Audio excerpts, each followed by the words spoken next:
Hey everyone, how are you doing? For my really solid apocalypse story, just the kind you like. The main character isn't a coward, and there will be plenty of waifus too.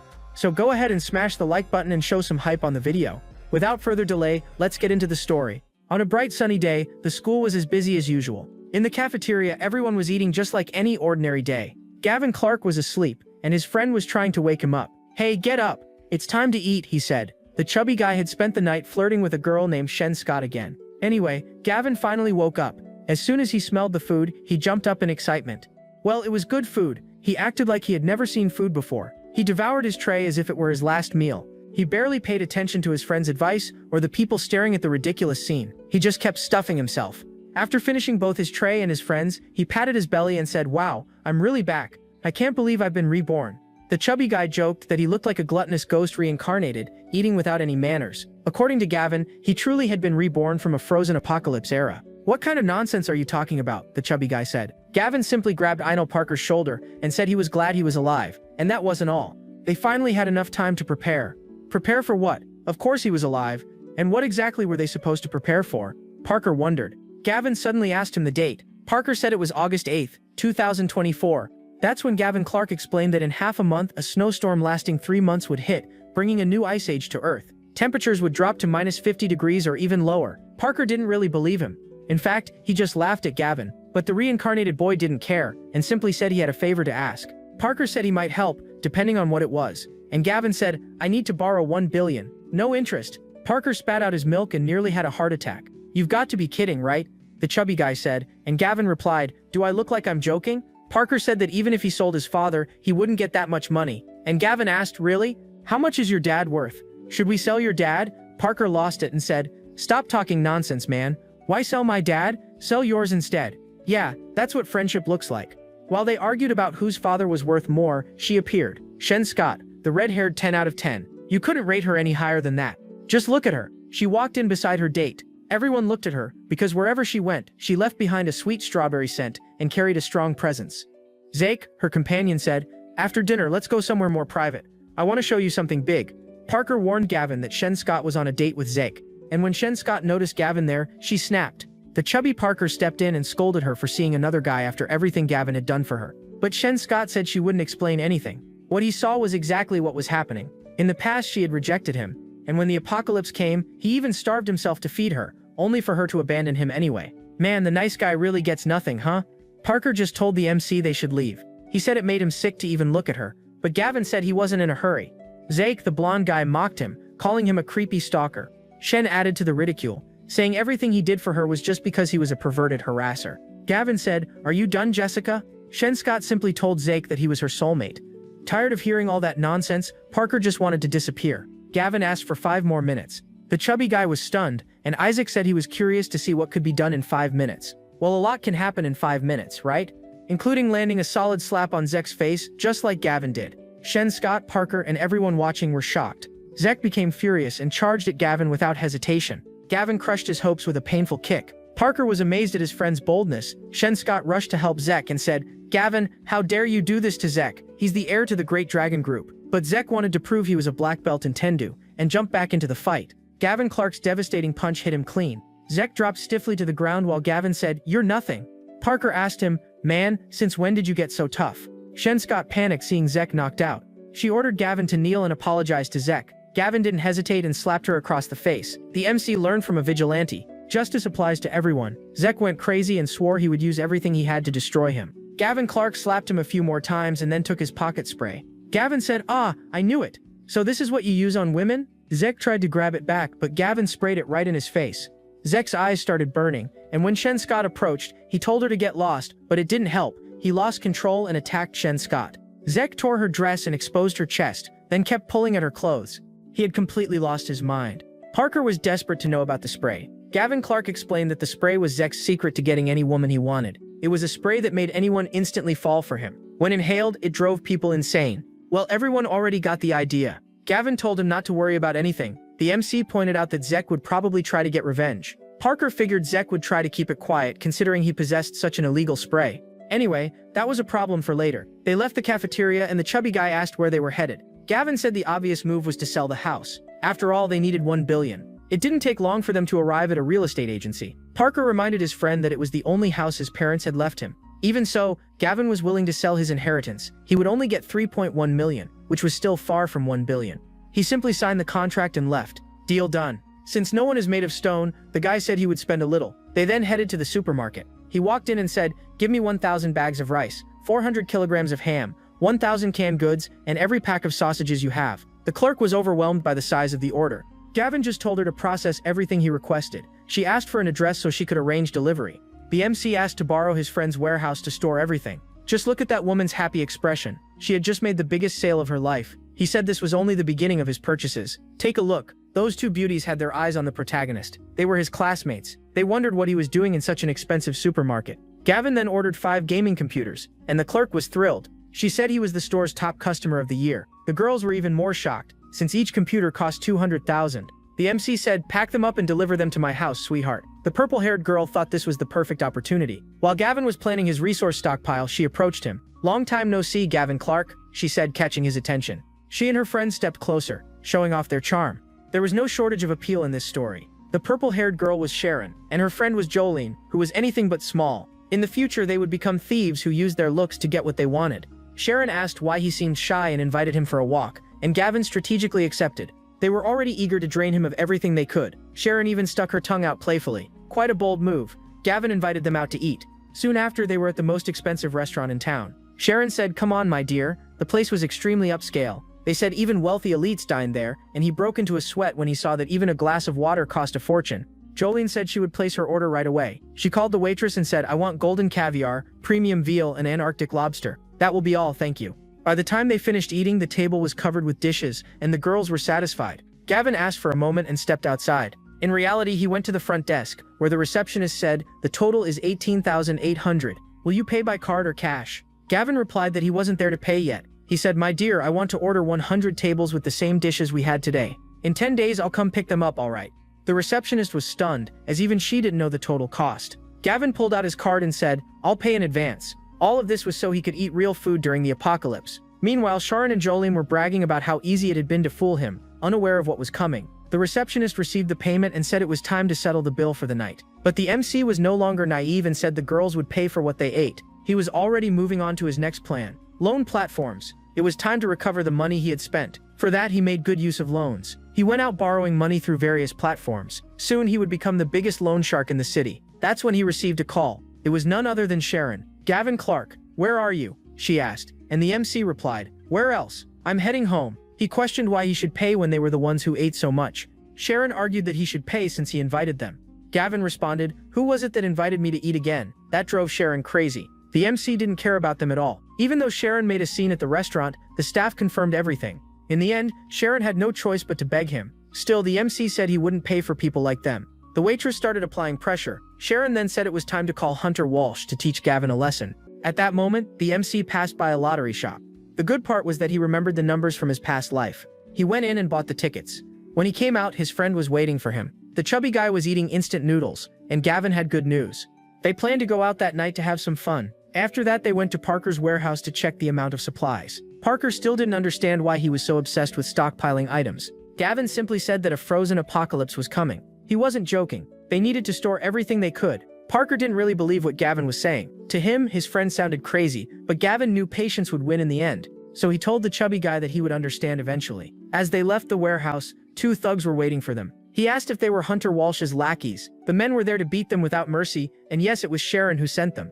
Parker said he would call the police. The bald one said they would break their legs before the police could arrive. But Gavin said there was no need to call the police. The power of the protagonist would take over. The thug mocked him, saying he was brave for not calling the police. The chubby guy stepped forward and said his father was the boss of Parker Materials, so they should be careful. The bald man said their problem was with Gavin. When he told Parker to run, the thugs attacked. "It's time to fight," the bald one said. He was the first to strike, but the MC dodged and even joked about it. Then he hit the bald man hard. And since the guy talked big, he smashed a wooden stick into his face and forced him down. As everyone could see, the rest of the group stood behind them, either angry or eager for the same treatment. Gavin pointed and said, "This is taking too long. Everyone can see it." While they hesitated, Gavin showed that he didn't think. He acted and took them all down with brute force. He beat every one of them. Parker watched the scene in disbelief, wondering if that was really the same Gavin Clark he knew. Gavin waved the stick and said, "Anyone else want some?" He added that anyone who didn't want another hit had to send him 100,000. When the blonde guy tried to argue, he got hit in the face. One after another, they paid up, and soon the MC had collected 600,000. He was already acting like a loan shark's enforcer. He just grabbed his friend and left. And look where the MC decided to spend money. Money, of course, on women. And chaos followed. The one enjoying it the most was Parker. Just look at his happy face. Gavin went to the receptionist and asked for the boss, Mr. Jacob, saying he had a delivery for the magnate. Soon after, they walked down a hallway full of security guards. Parker said, "You said this would be exciting?" And Gavin replied, "We're going to meet the boss. Isn't that exciting?" The chubby guy's heart was racing, and then the boss appeared. Mr. Jacob Louis. He said he had never seen them before and hadn't ordered any delivery. Gavin said they were valuable goods, but Mr. Jacob said he didn't see anything. Then Gavin said, "That's because the goods are us." Mr. Jacob smiled and said he had never seen anyone offer themselves as merchandise.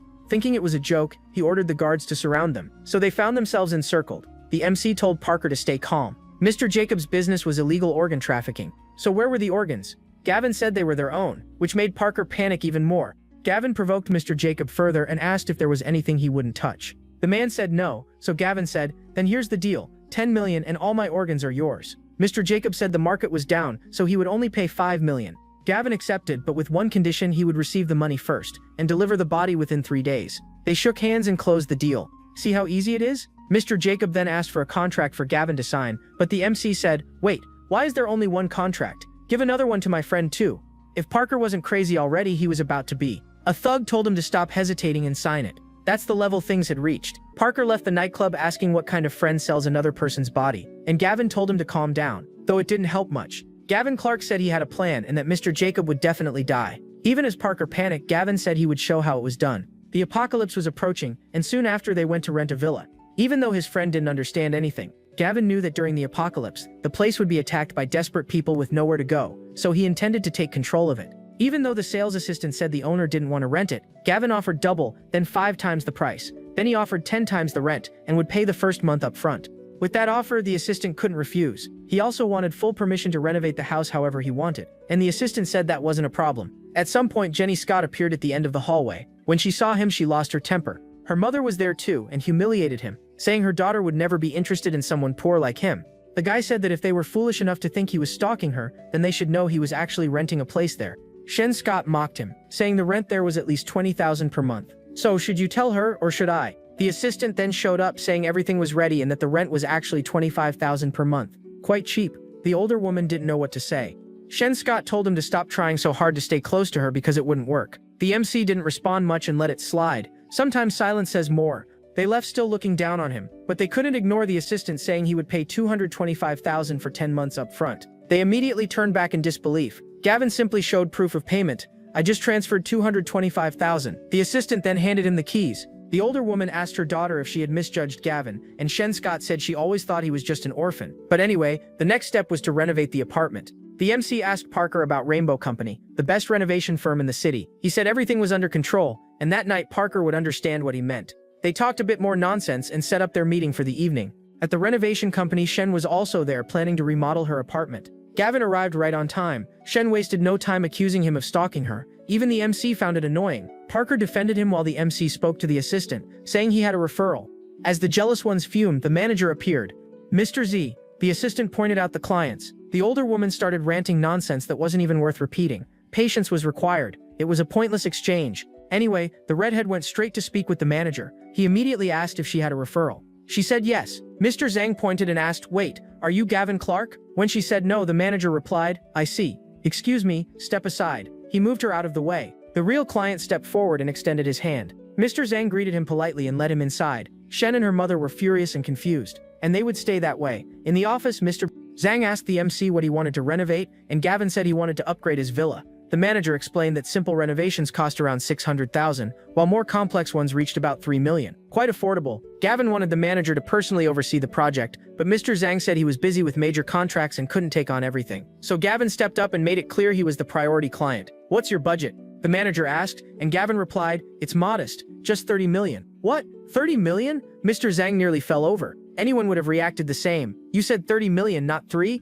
the manager asked. When Gavin confirmed again, even the director showed up, saying he would personally handle him. The manager told the director to step aside. What puzzled him was why Gavin wanted to renovate a rented house when he could practically buy anything, but he would understand soon enough. As Gavin laid out his plans, the manager was stunned when he saw the blueprint, because the MC wanted to build a full-scale facility. Gavin said he would invest even more money, as long as everything was completed within a month. Mr. Zhang was impressed by the proposal. It looked like a fortified bunker, almost as if an apocalypse were approaching. To push things forward, the MC said he would transfer 20 million immediately and send 5 million more later. Mr. Zhang said, "Son, you don't need to say anything else." As they left, Parker asked what had gotten into his friend, but Gavin told him to relax, since money would soon lose all value. After all, he had secured 10 million from the loans he took, and here she comes again. Shen Scott once more asked if Gavin was trying to get her attention. Gavin replied that none of this concerned her. Let's keep it brief. The older woman said her daughter had spent 1 million. The chubby guy said that was nothing, since his friend had spent 35. Shen Scott said, "Oh really?" And the older woman continued rambling while the MC confirmed it casually. Soon after, the assistant arrived with the contract. The rude woman snatched it from her hands, only to panic when she realized it was all real. Whether they liked it or not, they had to accept the truth. Goodness, patience is needed. The older woman insisted it was fake. "You don't have 35 million. This contract is false." The assistant stepped in to defend him, but the older woman kept throwing a tantrum. Then the MC slapped her across the face. "Be quiet." After that, they left. Shen Scott was left shouting on her own. That night, they returned to the villa. Parker asked why they had gone back there, and Gavin said he would prove the apocalypse was coming. The temperature kept dropping. They went up to the rooftop and stayed there until a shooting star appeared. And not just one, many more began falling. In fact, they were falling right toward them. The MC explained that anyone who came into contact with them would awaken some kind of ability. Human powers would be unlocked. The falling stars descended rapidly, heading straight for the two of them. "Run, Clark, they're coming," Parker shouted. "They're going to hit us," he added, but the MC replied, "Exactly, my friend, that's the point." Parker told him to stop being crazy, but Gavin moved toward the light and was pulled into the falling star. To the chubby guy, it looked like everything was over. But moments later, the MC returned. Now empowered, floating in the air as he asked, "So my friend, do you believe me now?" The glow around him shone much brighter. That was proof of his evolution. Parker said, "I don't really see you being stronger." Gavin gave him a demonstration by lifting him up with one hand. "So, do you believe me now?" The chubby guy weighed around 200 kilograms. Yet the MC went even further and jumped off the roof while holding him. Back at the neighbor's house, Shen was looking out the window. She said she saw a shooting star land in Gavin's yard. Then she dismissed it. Zeke Young would return and deal with the MC. And speaking of him, there he was. Zeke walked in calling for Shen Scott. She answered, and he went straight to the redhead. "Hey babe, go take a shower. Let's have some fun," he said, slapping her. The older woman scolded him for behaving that way in front of her. Before anything else, Shen Scott made sure to mention that an unwanted neighbor had moved in nearby. Zeke became furious when he heard that Gavin Clark was close by, and the older woman made things worse. Get ready, because now Zeke was about to escalate things and stir up trouble in the neighborhood. He made a call to a gym where a fighter was training. The tall man answered the call mid-fight. Zeke gave him the task of going to the neighborhood and beating Gavin. He accepted and continued fighting. His opponent found his attitude insulting and attacked, only to be knocked down by a powerful left hook. The crowd was stunned by the newcomer's strength. Meanwhile, before trouble arrived, Gavin was explaining to Parker how the frozen apocalypse worked. The chubby guy was terrified about humanity's fate. He said he would stick with Gavin no matter what happened. Gavin said, "All right, my friend, that's loyalty. Now go home and sell your father." Parker said that was insane, but Gavin explained that in a matter of days the world would change. No matter how rich his father was, money would become useless, while supplies would matter. So Parker made a decision. "Fine, I'll sell my father," he said. However, Gavin warned him to stay alert, because there were people outside surrounding the house. Beale had encircled the place and even brought some friends along. One of them, holding a hammer, tried to break down the door and immediately got hit in the face. Then Gavin stepped outside and asked what kind of nonsense this was. Beale introduced himself and Gavin said he already knew who he was. In the apocalypse, he would be one of those who gained abilities, and now he was just another person looking for a fight. The MC said, "Don't worry, I'll handle this calmly." Beale got furious and attacked him. The first punch missed and the second was countered. The thugs were shocked. He kept attacking, but Gavin showed he wouldn't back down. A kick to Beale's chin lifted him off the ground. Even after that, the tall man refused to give up. Then Gavin struck a nerve. "Help me and I'll help your sister," he said. Beale froze in shock. First, how did Gavin know about his terminally ill sister? Second, Gavin knew he fought underground to pay for her treatment. Gavin said, "Work with me, and I promise to save her." "Can you really save my sister?" Beale asked. Gavin confirmed that he was the only one who knew how to do it. Beale didn't hesitate and said, "Then tell me what you need me to do." Gavin told him to go beat Zek badly enough to keep him bedridden for at least half a month. Harsh? Not really. Beale called his men and went to carry out the task. One of them asked if he truly believed Gavin, but Beale just wanted to save his sister. He was willing to cling to any hope. Whether trusting the MC was the right choice remained to be seen. Meanwhile, at Shen Scott's apartment, Zek had other intentions. He said, "Come here, baby, let's have some fun." But then someone knocked on the door. The older woman went to answer and realized it wasn't room service. Beale simply said, "Step aside." The older woman tried to grab him, only to get slapped again. Zek asked if the job was done. He pulled out money, offering 200,000 for the service. Beale showed him the result by punching him hard. Zek became enraged and Beale ordered his men to beat him. After just one kick, Zek tried to threaten them using his family name. Bile told his group to stop. Despite the threats, the strong man delivered the message. Gavin Clark sent me to deal with you. Then they grabbed Zek and took him away. Soon after, he was hanging upside down, badly beaten. Bile told him to transfer 10 million or the punishment would continue. Back at Gavin's apartment, they were talking when he received a call. Bile reported that the job was done and 10 million had been transferred. There couldn't be better news than that. The MC even went to sleep feeling satisfied. But as they say, what is given can also be taken away. The next day, Gavin realized he had lost the lottery. He was frustrated because he clearly remembered the numbers from his past life. Still, he needed to find another solution. At the gym, training was about to begin. Sharon and Jolene were already there, waiting, both holding grudges. Sharon said, "We should give you what everyone expects so we can pay for the restaurant." But Gavin replied, "And what does that have to do with me?" Jolene tried a softer approach, saying she was willing to do anything he wanted to recover the money. Sharon added, "Give us 20,000 and you won't see us again today." Gavin agreed and lent 20,000 to each of them. They assured him they would repay him. Then the MC asked his friend why his eyes were so swollen. Parker said he had tried talking to his father about the apocalypse, and since his father refused to listen, he ended up crying. Because of that, his father hit him to make him stop. Gavin told him that, over time, he would come to accept reality. Soon, the supervisor announced that the bus was about to leave. Not long after, they were on their way. Gavin mentioned he was thirsty. A classmate offered him water. Her name was Kuyukui. She was very pretty with bright, warm-colored eyes. She kindly said she had heard about what Shen Scott did to him and hoped he was okay. She also mentioned hearing about his financial troubles and offered to help with some money she had. She was incredibly sweet. Gavin said he didn't need it. Parker then said, "Man, she's really into you." Gavin replied, "Cut it out." After a while, they arrived at their destination. They were there for an internship. There were 3 levels of placement, from the 3rd floor down to the 1st. The higher the level, the better the opportunity. That was what the supervisor explained. He began calling the students assigned to the 3rd floor. Sharon and Jolene were among them. They glanced at Kuyukui and started gossiping about her. Sharon said Kui came from the countryside and was still inexperienced. The supervisor continued, now calling students for the 2nd floor. Unfortunately, Parker, Gavin, and Kui were not selected. The supervisor said the 3 of them would be assigned to the 1st floor. Kui said she was worried she wouldn't learn anything there. Everyone looked at them and mocked them for being the lowest-ranked group. The MC questioned the supervisor's decision, who claimed it was determined by the school. But Gavin knew better. He realized the supervisor was lying and said so. The supervisor claimed it was about balance, since Gavin was poor, so he should be grouped with Parker, who was wealthy. Parker spoke up against him, but the mustached man told him to be quiet. Parker then pulled out his phone, revealing he had recorded everything, and that's when another person stepped in, Wanda. He arrived trying to take control of the situation. Even Sharon and Jolene thought his reaction was excessive. Gavin said, "Who do you think you are? Get lost." Wanda tried to act tough, mocking how Gavin had been rejected by Shen Scott, but he ended up getting hit. He made the mistake of confronting the protagonist. Gavin struck him again, and when Wanda tried to call the supervisor, he got hit once more and fell. The supervisor showed up and told Gavin to stop, but the MC didn't hold back and hit him too. Parker cheered while the rest of the class watched in shock. The mustached man said Gavin was finished and that he would have him expelled. Gavin told him to get lost and knocked him out with a punch. One hit was all it took. He then called Parker and Kukui to leave with him. However, Sharon acted cunningly and asked the supervisor to let them take care of Kukui. They approached the naive girl with hidden intentions. Being innocent followed them. Meanwhile, Gavin continued with his plan. They went to the largest cargo port in the city. All goods arrived there by ship.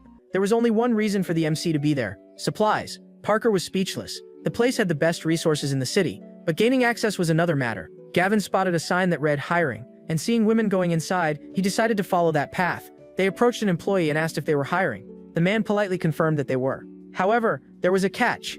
They were only hiring women. Gavin then suggested going back to bring Kuki to help them get in. Back at the internship, Jolene was giving Sharon more information about Kuki. They were convinced she was still inexperienced. Sharon said, "Come on, let's confirm it ourselves." They approached Kuki and started a conversation. She quickly fell for their words. Sharon asked, "Tell me something, have you ever had a boyfriend?" Kuki replied that she had never had anything like that. Jolene then said that was perfect, because they knew the ideal man for her. Kuki said that wasn't her priority, but Sharon insisted that meeting a wealthy man was important. They then led the naive girl away, convincing her as they went. The two of them took Kuki to a secret meeting, claiming that Mr. Jang was an excellent match. Then they brought her to Mr. Jang, and what a match he was, an older man who looked like a retired baker. The man said he would pay them 30,000, one share for each, for completing the task. The two schemers left, abandoning poor Kuki with him, even though she was terrified. He approached her with clear intent, and Kuki said she would call the police if he didn't stop. But the man replied that all the security guards worked for him. When she tried to use her phone, he snatched it from her hand. However, the phone had already placed a call while on the ground. And who was on the line? Him. The call reached Gavin's phone. He answered calmly, but the man crushed Kui's phone. As he moved closer, Kui grabbed a vase and said she would rather die than submit to him. With the signal cut off, Gavin and Parker grew suspicious, so they rushed over. They needed to hurry because she was already fighting to protect herself. The director struck her with force. Outside, the two arrived, but a guard blocked their way. Parker tried to talk his way through, but Gavin shoved the guard aside. It was a matter of life and dignity. When they tried to move forward, the guard blocked them again. Gavin claimed he was Mr. Jang's father and headed to the elevator. The guard realized the trick and called for backup. Meanwhile, upstairs, the two girls walked by, bragging. Then they suddenly froze when they saw him. Gavin Clark asked where Kokwi was. They tried to play dumb, but he said, "I'll ask one more time, where is Kokwi?" Sharon responded carelessly, and he slapped her, knocking her out. Jolene tried to speak and was struck as well. No one was spared. Soon they led Gavin to the director's office. Gavin forced his way inside, breaking through the door. Fortunately, the worst had not happened yet, as Kokwi was still calling for help. Gavin told the man to let her go. The director arrogantly pointed at him, trying to assert himself. That confidence vanished when Gavin broke his finger. The man called for security, but he took a powerful hit to the stomach that left him collapsed. Gavin went to Kokwi and checked if she was alright. When security arrived, they saw the director still alive. He ordered them to kill Gavin and Parker, along with the two girls. But before anything could happen, the guards were taken down one by one. Only the director remained. Gavin said, "I'll make sure you never harm anyone again." Then he crushed the man's lower body with a stomp. As the man writhed in pain, Gavin walked toward the two girls. They were completely shaken. And as expected, they were struck again. Thinking about it, the MC would be very skilled at this kind of thing. He gathered his companions and left as quickly as possible, while the others remained behind in regret. Jolene went to check on the director, but she was struck again. It seemed no one escaped punishment. The director then made a call, summoning someone named Buen. And who was Buen? That remained unclear. Meanwhile, Gavin and his group moved on, and Kokwi thanked him for helping her. Gavin responded modestly and asked about her plans. Kokwi said she intended to find a job after finishing her internship, but now everything seemed ruined. Gavin said he would find her a job. She was overjoyed, especially since he already had a plan. They went to a recruitment booth. She felt unqualified because they were hiring a warehouse manager. Gavin told her that with dedication she could do well. The recruiter urged them to hurry, and Gavin encouraged her to step forward and register. They said goodbye, with Parker noting that only someone as naive as her could get such a position. Gavin said that was exactly why she was chosen. After that they left, but they were soon stopped by Mr. Jacob's men. The deadline had passed, and it was time to collect. They intended to kill them and take their organs. Gavin simply said the real show was just beginning and went with them. At the warehouse where everything would unfold, they entered. The guards escorted them, but Gavin quickly disarmed one and shot him. That alerted the others, but Gavin handled them as well. He grabbed another weapon and handed it to Parker. It was a good chance to practice before the apocalypse. Parker had no idea how to use it, but Gavin said it was like a game, aim and shoot, and he needed to learn fast. They moved toward the container yard. There, Parker recognized Zum Biotech, one of the richest biotech companies in the world. Gavin explained that in his past life, the company tried to improve human survival through biology, but the conversation didn't last long. Gavin shot one of them without hesitation. After checking their IDs, he saw they were biotech agents. Further ahead, a blonde woman met with Mr. Jacob. He said more organs would arrive soon. He just forgot to mention that the donors were still alive and coming after him. The woman said, "If they are the remaining ones, why are they armed?" Then she fired, shooting the magnate in the leg and taking down his guards. Soon, others joined the fight, and a shootout began. The MC eliminated more enemies, but even as more appeared, they all fell just as quickly. In the end, only the bosses remained. Gavin stepped forward and asked, "What's your angle, old man?" Jacob said he wouldn't cooperate, so he took another shot to the arm. The old man claimed Gavin had no idea who he was dealing with, but everyone knew the protagonist only spoke once. He told Parker to finish the job, but when Parker hesitated, Jacob pulled a weapon, and by instinct Parker fired. One shot to the forehead, and the man dropped lifeless.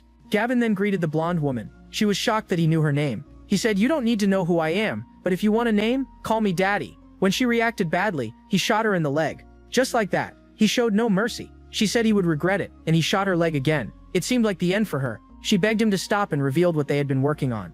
They had been conducting human experiments for a long time, but she explained it involved human evolution and the creation of biological weapons. But Gavin didn't need to hear more. He already knew that in the future, this would lead to a powerful enemy known as Mentes, a warlord. It was only a matter of time. Parker pointed out that it was a top-secret project. How did Gavin know? That remained unanswered. What mattered was that the briefcase was filled with human organs. She also offered him wealth and power if they joined forces. She didn't realize he already had plenty of power. When he pointed the gun at her, she nearly broke down, saying she could still be useful. Gavin asked, "How?" She replied, "I'm very good with my mouth." So Gavin tested that claim by putting a bullet in her mouth. He said, "You said you were good with your mouth, yet you couldn't handle that." Apparently not.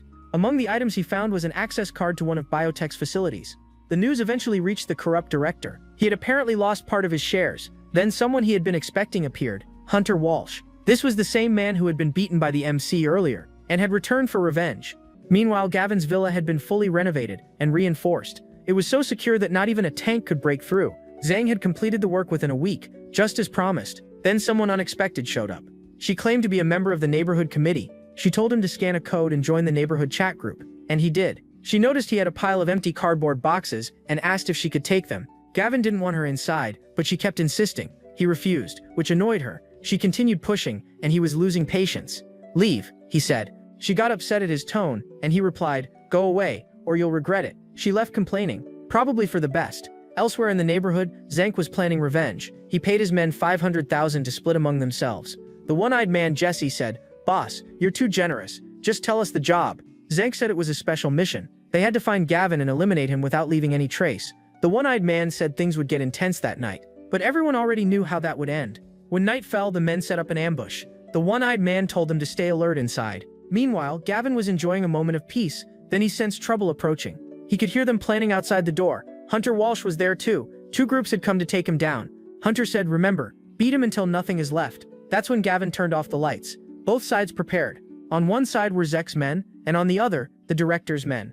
What happened next was that the two groups ran into each other. The one-eyed man aimed in the dark, and Hunter warned him not to act. They began arguing. The argument escalated, and soon they were ready to kill each other. Both sides gave the order to attack. Chaos broke out, and gunfire erupted non-stop. Shots rang out everywhere. It felt like a scene from an action movie.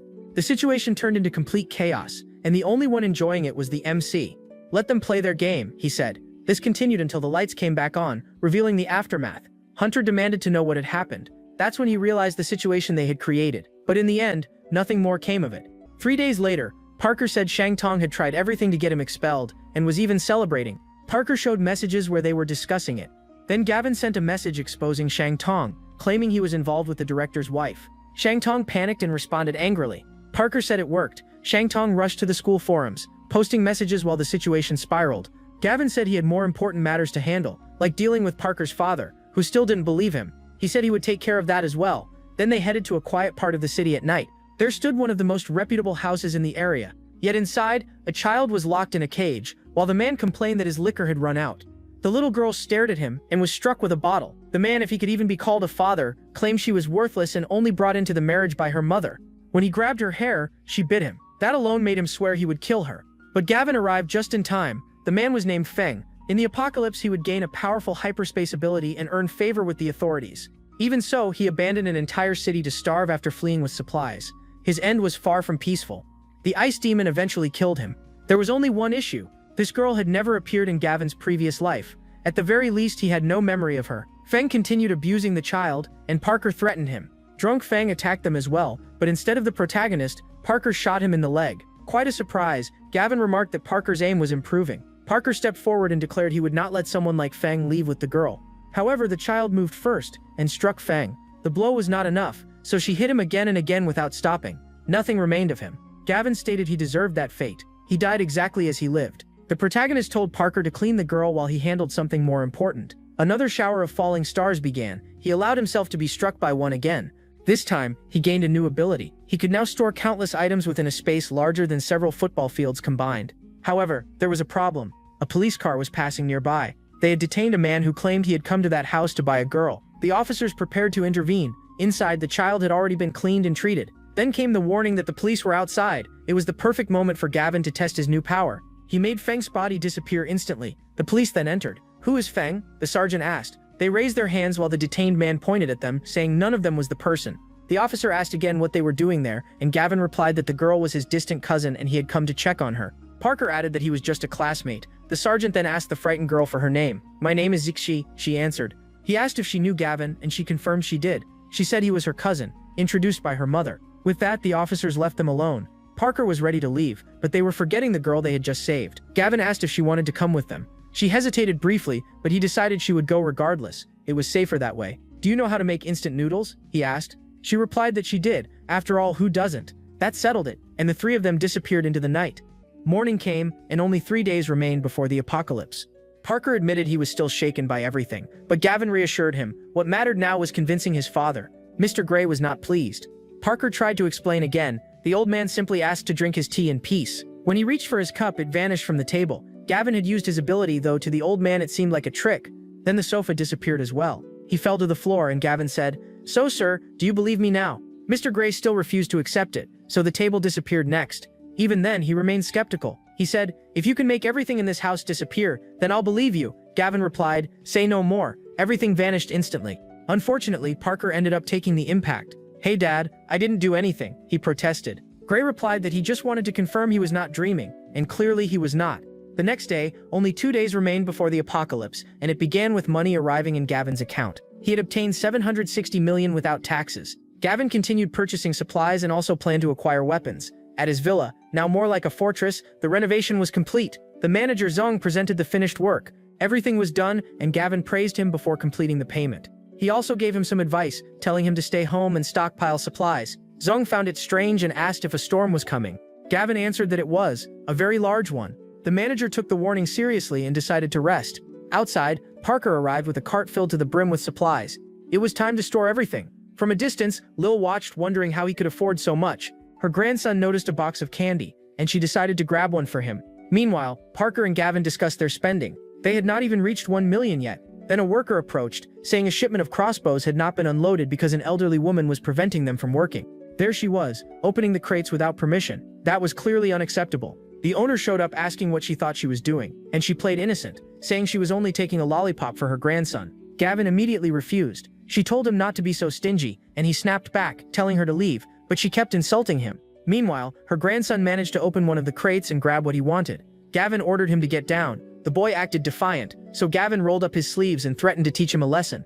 The old woman told him to stay away. Then things took a turn. The boy fell into the crate and was pierced by multiple arrows. Gavin had tried to warn them, but it was too late, and he remarked, "Serves him right." The woman stormed off, threatening retaliation. Outside, Shen Scott appeared with her blue-haired friend Z King. She wondered briefly what the protagonist was doing, but did not pay much attention. She simply said Z King would deal with him sooner or later. They then went to the warehouse where Kui worked, and purchased 5 storage barns for grain. Gavin asked how her job was going. She replied that she had been promoted but wondered how much longer she needed to stay. He told her she could leave the next day if she wanted. He added that he needed one last favor. He asked her to help him obtain the warehouse yard keys that night. Kui asked what he planned to do there. Gavin answered that she would understand when the time came. He instructed her to wait for him alone and not bring anyone. They then went to inspect the storage space. Mr. Liang said everything was ready.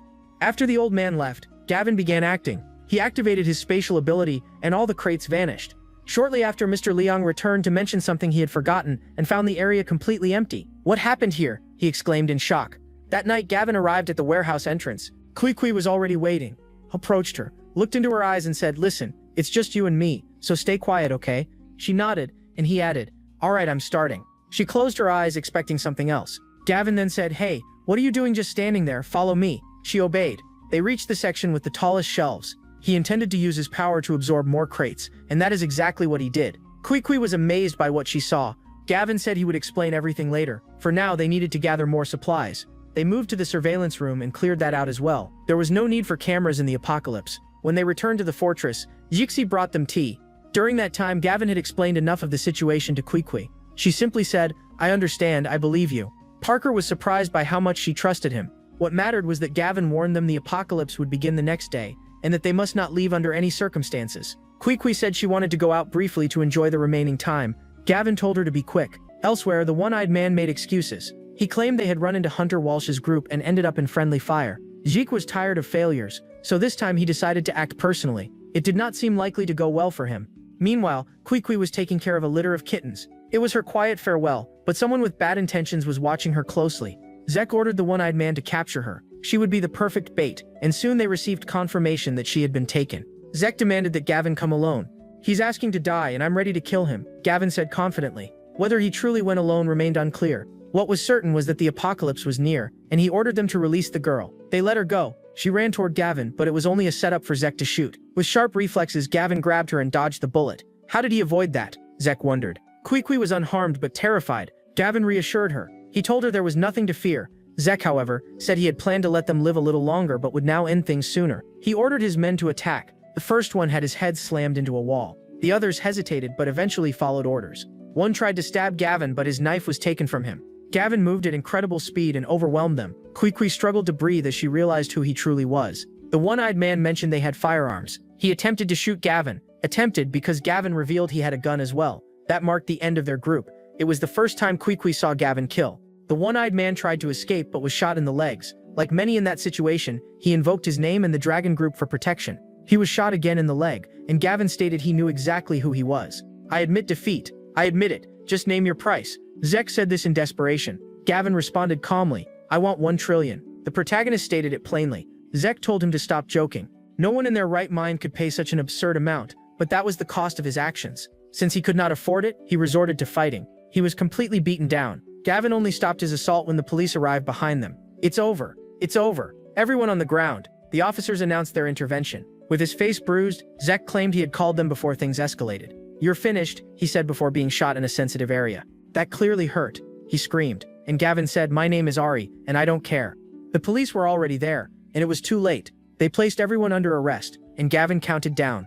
3, 2, 1, now. Snow began to fall. The officers were stunned. "What is happening? It's summer. Why is it snowing?" they wondered. It was not light snow but a full blizzard. Everyone began freezing. The apocalypse had begun. The commander ordered the officers to assist them. Gavin grabbed Quiqui's arm and said they had to leave because the temperature would keep dropping. An officer told him to stop, but Gavin warned that holding metal in such cold was dangerous. Zeke pleaded for help, saying he would freeze to death. Gavin replied, "I know, enjoy the apocalypse," and left with Quiqui. The entire city, and soon the world, was swallowed by a violent snowstorm. People were freezing, and the climate was in chaos. Gavin explained to Quiqui that conditions would only worsen. When she asked how long it would last, he said he did not know. In his previous life he had died frozen. He remembered the frozen nightmare lasting a full year with no sign of ending. It was a terrifying situation. People quickly lost their sense of morality and order. They began looting stores without hesitation. Gavin said this was only the beginning. Humanity would continue to deteriorate. As proof, 2 men stopped them to steal their clothes. Gavin warned them to leave. Instead, they attacked without thinking. One was struck and dropped instantly. Gavin aimed his pistol at the other, and showing restraint gave him another chance. Fortunately, the man recognized him. Time passed, and the snow grew heavier outside, while inside remained warm. Gavin instructed them never to open the door for anyone. The news repeated the same message. The world was frozen. Gavin checked the group chat and saw people were still alive. There were many complaints about supply shortages. He then sent a message. "My advice is simple. If you stock supplies, stock as much as possible." 3 days later, the snow had not stopped. Outside, temperatures had dropped to -60 degrees. Kuki worried about those who had no time to prepare. At least they knew about it, right? In the group chat, people were panicking. Someone suggested gathering to check everyone's supplies. Then someone knocked on their door. It was Lil and others, all asking to be let in. Gavin said it was already warm enough inside. Lil shouted for him to open the door, but he refused. She scolded him. "How dare you oppose the neighborhood organization?" Gavin replied, "How dare I oppose it? Watch me." Her protest changed nothing. She told the group to check other houses instead. Only 3 days into the apocalypse, and people were already showing their worst sides. Elsewhere, Lil and Shen Scott were discussing their situation. They only had enough food for 3 more days. Lil suggested contacting someone to buy supplies before prices skyrocketed. Shen used the group chat to reach out to a supplier. She ordered instant noodles and porridge at a high price. Gavin quietly observed the conversation. He noticed how Shen was being strategic by buying while things were still somewhat affordable. Kuki brought out a well-prepared meal. In a few more days, everything would collapse. 3 days later, the temperature dropped further to -67 degrees. Sharon, Jolin, and others were freezing. She asked Hunter Walsh what he planned to do. He suggested looting. One of their companions then noticed Gavin Clark on social media. Jaren had no idea he lived in that neighborhood. Hunter Walsh suggested paying him a visit. Meanwhile, at Gavin Clark's house, things were going well. They even had a gym, and Sixie was training with them. She was already picking up some impressive martial arts skills. Parker realized he needed to train too. The MC encouraged him, but the big guy could not even handle a single squat. He looked like someone completely out of shape at the gym. Then Gavin received a message. "Hunter Walsh says you should know what's good for you. Bring him food or he'll come over and deal with you." The MC replied, "Get lost." At his place, Hunter Walsh read the response. He spat out his tea and swore he would settle things once and for all. At Shen Scott's house, her mother reminded her that Gavin had stocked a huge amount of supplies. They discussed how he could have known the apocalypse was coming. Then Shen Scott came up with a plan. "Don't worry, Mom. I know how to make him give us supplies. Just wait and see." One thing was undeniable. She was attractive, at least on the outside. Outside, a group had already surrounded Gavin Clark's fortified home. Parker pointed it out, but the MC told them not to worry. It was just Hunter Walsh and his crew. Hunter raised his machete and ordered the MC to open the door. Gavin told him to leave, but Hunter kept making threats. The MC had no intention of listening any longer. He pressed a button, and a jet of water sprayed at them. The freezing water quickly turned icy in the cold. They retreated to avoid freezing to death. Gavin then said it was time for them to go outside. Enough time had passed since the apocalypse began, but more meteors would fall. He needed to be ready. He received a message on WhatsApp, and surprisingly, it was from Shen Scott. She said she wanted to talk. He ignored her out of principle. At her house, Shen reassured her mother that he would respond soon, but half an hour passed. She kept sending messages non-stop, like someone desperately texting an ex. Even so, Gavin Clark gave no response and ignored her completely. After some time, everyone was freezing. Even fire was no longer effective. Shen complained that Gavin still had not replied, then decided to send a voice message, convinced he would not resist her voice. Gavin listened and noticed how persistent she was, so he decided to toy with her. He replied, "Hey sweetheart, miss me already?" When she saw his message, she threw her phone to the ground. In the neighborhood group chat, things were not going well either. Someone suggested gathering all remaining food and distributing it among the houses. Gavin knew that plan would likely fail, but said nothing. It was already dark outside. He told Kukiwa and Sixie to get dressed because they were heading out. He needed to retrieve the meteor. They stepped out into the blizzard. Gavin warned them that 2 meteors would fall and told them to stay alert. Then up ahead there was Lil. She was shouting through a megaphone, urging anyone with food to contribute to the community. Parker muttered that she was shameless. Someone recognized Gavin Clark and informed her. She said she had finally found him. She ordered them to stop and began questioning him, implying he had stockpiled supplies at home. He admitted that he had. She then declared that he would donate those supplies to the neighborhood committee for redistribution. She insisted he should do it for the community. Gavin simply replied that the community could take care of itself. That response did not sit well with her. He made it clear she had no authority to tell him what to do. He left her standing there in frustration. However, she was not alone, and 2 men blocked his path. When she kept talking, she was struck again. Parker stepped in and taught her a lesson, leaving a mark on her face. At that moment, meteors began falling. Jixi pointed them out, and Gavin told everyone to hurry. He pushed past the 2 men blocking the way. Parker saw this as his chance to get hit by a meteor and gain powers. But unexpectedly, one meteor changed course and headed straight for Jixi. It struck her directly. Kuki rushed to help her. "Are you okay?" she asked, noticing Jixi's body was already radiating energy. She said, "The meteor was absorbed into my body." 2 more meteors were escaping. They chased after them as fast as possible but could not keep up, and the meteors hit the ground. When they reached the crater, they saw something unusual inside. This was puzzling, since meteors were supposed to merge with people and grant abilities. Gavin picked up a gem containing a liquid, the red spirit. Anyone who consumed it would gain strong resistance to the cold. Gavin said they would study it further once they got home. But then Lil appeared again, demanding that he give them money. Others asked what she would do if he refused. She simply said they should move on to another house and deal with him later. When they returned to the fortress, the power was nearly gone, but Gavin Clark restarted the solar panels. Kukui wondered how many more people outside would freeze or starve. Parker told her not to worry about that. They could not save everyone, and he asked how Jixi was feeling. She said she felt brighter somehow. She added that was the only difference. Then Gavin Clark told her to use the techniques he had taught her. Watching her movements, he realized the abilities she gained from the meteor were not related to physical strength. She also said she could not cast or create anything unusual, and he replied they would figure it out over time. He then pointed out the sample they had taken from the meteor. He said everyone would try a bit of the fluid. After that, they would no longer need to worry about the cold outside. Parker went first. After drinking it, he said he felt something flowing through his body. Gavin explained that after consuming it, they would not freeze outside, even without heavy clothing. At Shen Scott's house, the power had already gone out. Without solar energy, they were freezing.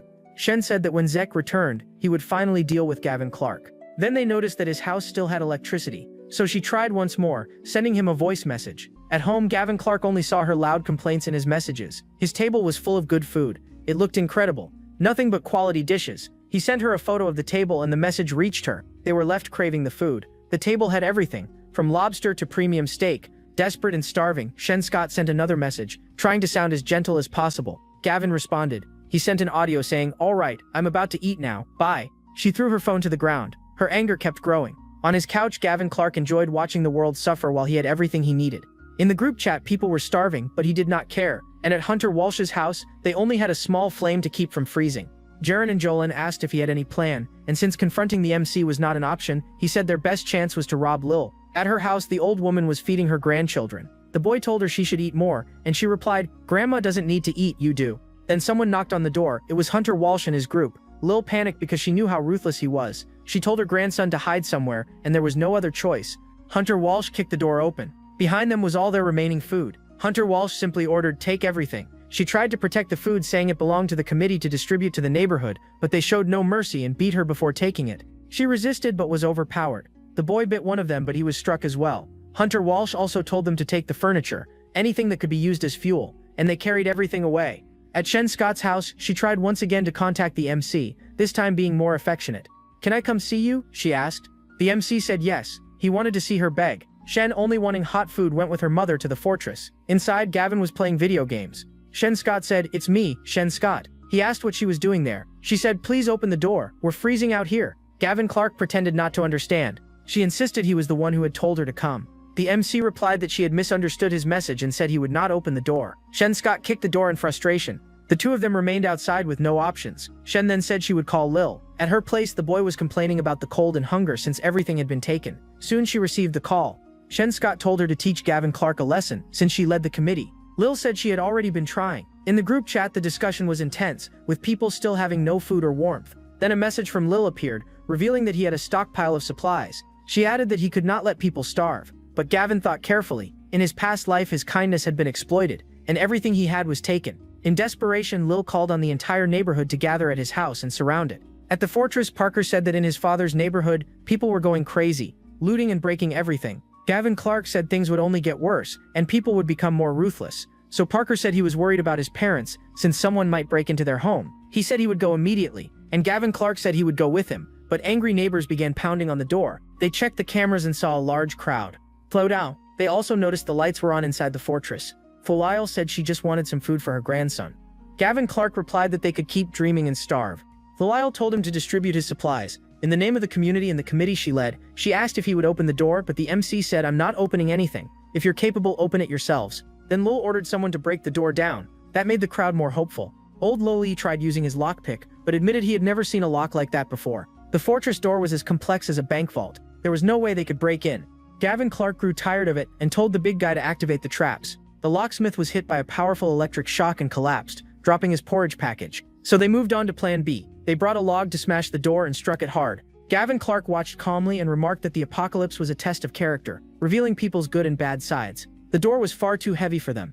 They soon became exhausted, and the MC said, "Now that they're worn out, let's give them something unexpected." The big guy pressed the button, and they were drenched in a foul-smelling liquid. It was a mixture of urine and feces. It was disgusting and unnecessary. While Gavin laughed at them, they were forced to leave as another blizzard approached. The cold kept intensifying. At Sharon and Jolene's house, they were warm thanks to everything they had stolen from the old woman. They heard about what happened to Lil and the neighbors being covered in filth, but Hunter Walsh reminded them that Gavin still had a large stockpile of supplies. The plan was still active. Hunter Walsh said he had unfinished business with Gavin and was ready to end it. He just needed to proceed carefully. At Sharon Scott's house, she decided to try contacting Zek. When he answered, she asked when he would return to take her away and protect her, but he responded harshly, saying he could not even take care of himself, let alone others. This shocked her mother, as they already felt abandoned. Sharon Scott saw only one option, to go out and look for food, but leaving would mean freezing to death. With no alternative, the older woman suggested, "Why not beg Gavin Clark? He's the only one who can save us." When she called him, Shen Scott said, "Please forgive me. What do I have to do for you to forgive me?"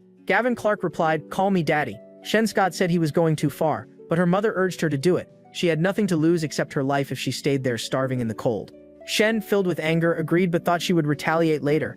Then over the call, the MC heard, "Daddy." He replied, "I don't have a rebellious daughter like you." He tricked her completely, and Shen lost her temper, insulting him repeatedly. Back at Shireen and Jolene's place, the situation felt like a dramatic show. Hunter Walsh and his men prepared to attack the MC again, and they went ahead with it. At Gavin Clark's fortress, he said he would be ruthless this time and truly injure them. Only then would they abandon this madness. Outside, Hunter Walsh shouted for him, "Open this door, this is your only chance." Since threats meant nothing to him, they began stacking wood against the door. They poured gasoline, which alarmed Parker. Gavin explained the house was built with fire-resistant materials. They could try for days and still not burn it down. Hunter Walsh threw a lighter and flames surged violently. After some time, his men reported no movement inside. One of them said the fire seemed useless. Hunter cursed and ordered them to bring a jackhammer. One of the men arrived with the tool. The drill struck the surface, sending sparks everywhere. Inside, Six-Eye grew worried, but Gavin reassured her that the place was impenetrable. He called Parker, saying it was time to hunt. They armed themselves with strong longbows. Gavin knew that as the apocalypse progressed, supernatural creatures immune to firearms would appear. Training with bows was a smart preparation. Outside, the jackhammer kept working with no progress. When it finally made a small hole, they saw a layer of hardened titanium steel behind it. Before Hunter Walsh could react in anger, something more dangerous struck. Arrows flew in and pierced him mercilessly. Hunter ordered everyone to run as fast as possible while arrows kept coming. They fled, furious and badly wounded. The weaker ones were left behind to die. They pleaded, "Hunter Walsh, don't leave us." He told them to stay in the snow or leave if they were smart enough. Parker asked why he let them live. Gavin Clark said they would freeze to death anyway. It was not his concern. Those who survived were grateful they had been spared. One of them picked up a phone to call Hunter Walsh. He asked him to come back and rescue them. When they said they were at Gavin Clark's door, they only heard the call disconnect. They grew angry at being abandoned despite their loyalty. Their only chance now was to beg Gavin Clark for mercy. So they began pleading. At Sharon and Jolene's house, Hunter Walsh returned defeated. Jolene said, "How can Gavin Clark be this strong?" Hunter told them to stop talking nonsense and take care of him. In the kitchen, they started forming a plan. It was clear they could not survive there without food in such freezing conditions. Their only option was Gavin Clark's house. Julian warned it could go badly since their relationship was strained, but Sharon said she would try for the sake of their friendship as classmates. At Gavin Clark's fortress, they stood before the snowmobiles. They wasted no time and went to check on Parker's parents. From a window, Lil and Shen Scott watched them leave. Shen Scott said she would take everything he had. They then moved through the streets. There were barely any people outside. They stopped at a supermarket to check the situation. Inside, everything had been looted, but not everyone had left. A straggler tried to strike Gavin Clark from behind, but he ended up getting hit instead. Parker said he would finish him off, but the man begged for forgiveness. "I have a family to feed. I had no choice," he said. He told his wife and children to come out. His wife was pregnant and the kids looked neglected. Gavin Clark pointed out that he could have asked them for food instead of attacking. The wife pleaded for mercy, and Gavin called Parker over. There was a strange odor in the air. Gavin Clark identified it as the smell of blood. Moments later, they found 2 skeletons with traces still on them. They realized there had been cannibalism, and that family had eaten those bodies. Outraged, Parker said he would end them. But Gavin Clark stepped in. "If you kill the husband, how will the woman and children survive?" This only made Parker angrier, as he questioned how many people might have died because of them. Gavin Clark replied that some people always cross the line. In desperate situations, humans can do extreme things to survive. They then got back on the snowmobiles and left. When they reached Parker's parents' house, they found the door wide open. Inside, the worst had already happened, and intruders had broken in. He asked what should be done with Parker's parents. Their leader ordered that they be killed. Suddenly, Parker appeared. His mother shouted, but she was shot. His father lunged at the attacker and told Parker to run, but he was also shot. As the man was about to shoot Parker, he could not even pull the trigger, because Gavin appeared and tore his arm off. The protagonist did not even let him cry out, striking him down immediately. Their leader became furious and ordered an attack. The thug did not even get a chance to aim before the protagonist cut him down. The remaining ones tried to flee, but they could not escape. Gavin Clark stopped them and struck them down. Only the leader remained in the back, while Parker stood beside his wounded parents. His mother said she loved him, and his father told him to take care of himself. Soon after, they passed away. Enraged, Parker told Gavin Clark to leave the man to him so he could take revenge. The protagonist did not interfere as Parker approached and stabbed the man repeatedly without mercy. The leader begged for his life, claiming he had only followed orders. "Go to hell," Parker said. Parker said he would turn him into Swiss cheese, but Gavin stopped him. Information was more valuable now, and he asked, "Who sent you?" The thug answered that it was Chief Lee from Meng Village. Gavin knew that man well. He had once been helped by Parker's father, yet repaid him with betrayal. The thug said Meng Village was the most powerful group around, but since he knew more, he begged to be spared and promised silence. "Sparing you only happens in your dreams," Gavin replied. "If you kill me, all of Meng Village will come after you," the man warned, but Gavin ignored it. He had to pay for what he had done. Then the man was stripped and left exposed to the freezing cold. Gavin Clark said someone like you deserves to freeze to death, and kicked him outside. He remained there until he turned into ice. Parker was not satisfied and said he wanted revenge. Gavin Clark said he would go with him. Shortly after, they arrived at the entrance of Meng Village. The bodies hanging at the gate made it clear what kind of place it was. They barely had time to think before snowmobiles approached them. "Who are you?" one of them asked. Gavin Clark said they had come as guests. "Oh really? Who invited you?" the thug asked. Gavin Clark answered that it was Lee Satan, the village leader. The guard did not believe him, saying Lee had been invited by the owner of Biotech, Mr. Zui. The mistake was pointing a gun at Gavin Clark. In response, they were shot in the head. The gunfire alerted the sentries above the entrance. They quickly got on their vehicles and left. A plan would be wiser. When they returned, many people were gathered in front of the fortress. "Great, Gavin Clark is back," they said. He was puzzled by the crowd, but they asked if he had brought anything back from the trip. The protagonist, impatient, told them to move aside. One neighbor asked if he had found supplies, but Gavin Clark replied, "Find supplies for you? I do not care about the world." He added that what he did was none of their concern. "Get out of my way," he said as he walked past them. Lil then begged him to share some supplies. Gavin Clark said he had found nothing, but she did not believe him and tried to search him. He struck her in response. Parker then told everyone to leave. The crowd protested again, saying they would starve. They then threatened to take the snowmobiles and search for supplies themselves. Gavin Clark refused to allow it. "But you have plenty of supplies at home, why not share?" Lil insisted.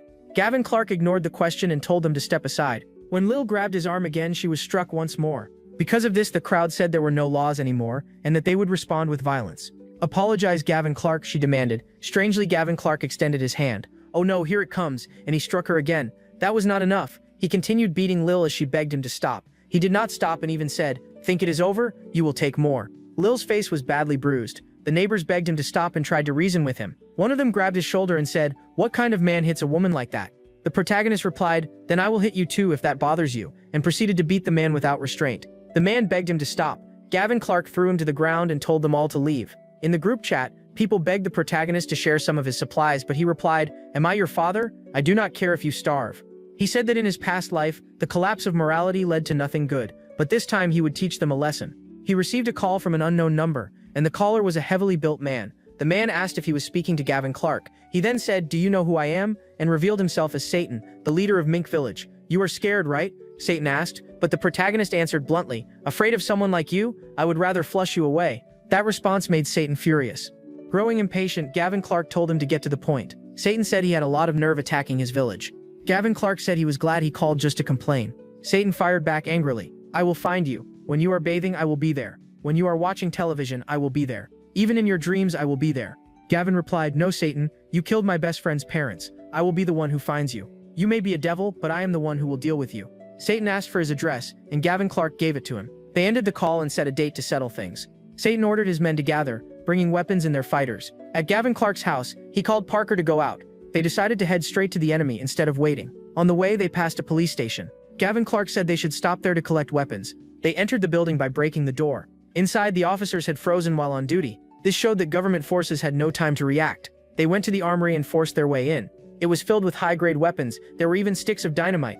Gavin used his ability to store everything in his spatial storage. However, they were not alone. As they left the armory, they encountered several skeletons. A man named Hex said it seemed someone had arrived before them. His subordinate reported that the armory was empty. When Hex asked if Gavin Clark had taken everything, Gavin told him to believe whatever he wanted. Rian then said he would search him. Gavin Clark refused. Hex said he owned a gym and would check him quickly. Gavin Clark replied that he did not allow others to touch him. The thug made the mistake of poking his chest and immediately received a blow to the face. Everyone already knew what happened next. Anyone who got close to the protagonist was severely beaten. Har ordered an attack, and since Gavin was out of patience, he drew his pistol. The men were taken down instantly. Gavin Clark eliminated them faster than they could react. Another one tried to question him and was also shot in the head. Compared to him, any vigilante would seem insignificant. The remaining men tried to flee. That only made them easy targets, and Gavin shot them down. Only Har remained, crying and begging. It seemed obvious what would happen next. Gavin Clark looked at him and said, "Fool," then shot him in the head. Gavin Clark, already tired of everything, told Parker it was time to leave. At Satan's base, they were preparing to depart on snowmobiles. He ordered them to kill the protagonist on sight, and said that if they found women they liked, they could keep them. Afterward, they could eliminate them as well. "Move faster," Satan commanded. In the middle of the blizzard, Gavin Clark and Parker waited in ambush and spotted the snowmobiles leaving a nearly empty village. Gavin said it was the perfect chance to strike. At the entrance gate, they prepared several sticks of dynamite. Breaking through would be easy. From above, the guards noticed something approaching. It was a snowmobile moving at high speed, but it had no rider, only explosives strapped to it. Just like suicide bombers, this was a bomb vehicle. When it hit the gate, the explosion destroyed everything around it. Two men came as reinforcements, but Gavin Clark approached with his pistol already drawn. Two precise shots ended them instantly. They then passed through the gate and entered the village. More enemies were taken down as they advanced. One of them tried to flee and report back, but was shot in the leg. From there, it followed the usual outcome. He begged for his life. The protagonist refused, and he was finished. They were surprised when they entered the warehouse and saw the massive stockpile of supplies Satan had stored. The quantity was overwhelming. Gavin Clark transferred everything into his spatial storage. After that, they returned toward the fortress. The next step was dealing with Satan himself. Gavin Clark said he would teach him a slow lesson, gradually destroying his forces before finishing him at the end. At the meeting point Gavin had given, the snow had covered everything. What this made Satan furious, even more so when he realized he had been deceived. He made a call and received news that his village had been destroyed. He immediately headed back. When he arrived, everything was in ruins. He ordered that Gavin Clark be found as quickly as possible and swore to make him suffer a slow death. At home, Gavin Clark was exchanging messages with Sharon. He asked if they could meet, saying he had no time, but he did not expect them to show up at his door. They called out to him sweetly, and surprisingly, he opened the door. "What are you doing here?" he asked coldly. They said they came to see him, but he noticed their suspicious looks and said, "Stop staring at me and get lost." They barely had time to react before Jaren asked him to wait. "Come on, we're classmates and neighbors. We should help each other," she said. "Help each other? What can you do for me?" he replied. "Anything you want, dear. Any position you like," Sharon answered suggestively. "Fine, then I'll make you my little servants," he said. She replied that he was cruel and she liked that. When they asked to come in, he refused and said, "No entry. Go search the neighborhood and find me something to eat. Go on, servants." He mocked them, asking if they would not obey their master. Dine said they would die in that cold. He slapped her and said, "How dare you disobey your master," and struck Sharon as well when she protested. He said they deserved to be treated like that, and they ended up complying. As they left, they argued that he was not easy to win over. Jolene worried about how they would find food, since hunting animals was not a good option. They returned to their group and told Hunter Walsh they had spoken to him. They explained the situation and claimed that if they had stayed longer, Gavin would have harmed them. Hunter Walsh grew even angrier and said now he would finally deal with him. When Gavin stepped onto the balcony, he saw a crowd gathered outside. An old man said no one there was more selfish than him. Parker disliked the situation and wanted to go out and handle it. Gavin said that would not be necessary. He would handle it himself with his sniper rifle. The crowd kept shouting, calling him cowardly and stingy. In the back, Hunter Walsh and his men simply watched. Then it happened. The man in front was shot in the head. The crowd was shocked and saw from afar that Gavin had drawn his rifle. He warned, "You've pushed your luck. Leave now or face the same fate." A woman shouted, "Don't be afraid, everyone. He can't kill us all." Unfortunately for her, no one told her how ruthless he was. He shot another man who was not even involved. People scattered in panic, and Hunter Walsh realized this would not work. But something unusual was happening behind them. A group called the Blue Colors arrived in the neighborhood and noted it was a wealthy area. Their leader said they would search every house for food. At Aunt Leel's home, she was with her starving grandson. She picked up an ear of corn, the only thing Hunter Walsh had not taken. The boy refused it. She said that was all they had, and she would try to get better food the next day. The child threw a tantrum and told her to cut a piece of her own flesh for him to eat. Suddenly the door was forced open. The intruders burst in. They were the Blue Colors. One of them noticed the corn in her hand. She nervously demanded to know where they came from. A man with a cigarette said they were from the Jing community. He struck her. She had already suffered many beatings, yet she remained determined. She knew they were not good people and said so. He replied that laws had long since ceased to exist and only the naive still believed in them. They began forcing her through violence. One of them pressed an axe against the boy's neck. The smoker told her to hand over the food if she wanted the child to live. Soon after, she gathered all the food she had. They took everything and left. "This world is in chaos," she said. That grim reality was only worsened by her grandson begging for food. Lockle declared she would do whatever it took to keep him alive. Moments later, the Blue Colors were terrorizing another house. A couple was threatened to hand over their supplies. They said they had already been robbed several times, but excuses meant nothing. Their leader Zawdas said he never left empty-handed. As punishment, he tore off one arm from each victim. Soon, messages about this spread through the neighborhood chat. At Hunter Walsh's place, they tried to figure out where those men came from. He said they belonged to a community that had been isolated since the apocalypse. They concluded those men were extremely dangerous, since leaving such a place was almost certain death. Hunter Walsh saw an opportunity. He wanted to go talk to them, though he was not in condition to do so. His leg was still injured from his last encounter with Gavin. The rifle bullet had gone in too deep. Meanwhile, Shen was worried, since dealing with Hunter Walsh was already bad enough, and now there was another group to fear. Her mother believed Zek's name would keep them safe, but Shen Scott knew that would not work. The safest option was to hide. She said she would try contacting Gavin Clark again. Gavin stated he would drive out the intruders since they came looking for trouble. He soon received a message from Shen Scott, and she sent him an explicit photo. To keep things appropriate, only an image of her in a dress is shown as she said, "Hey handsome, do you like it?" And he replied, "I love it." She then added, "If you want more, open the door and let me in." Despite her confidence, he answered, "No thanks, people might say I'm too greedy. Some things are meant to be shared." Then he crossed the line and posted her photo in the neighborhood group chat.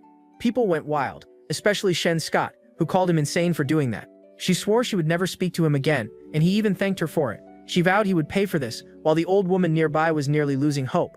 Meanwhile, the Blue Colors arrived outside. There was nowhere to run.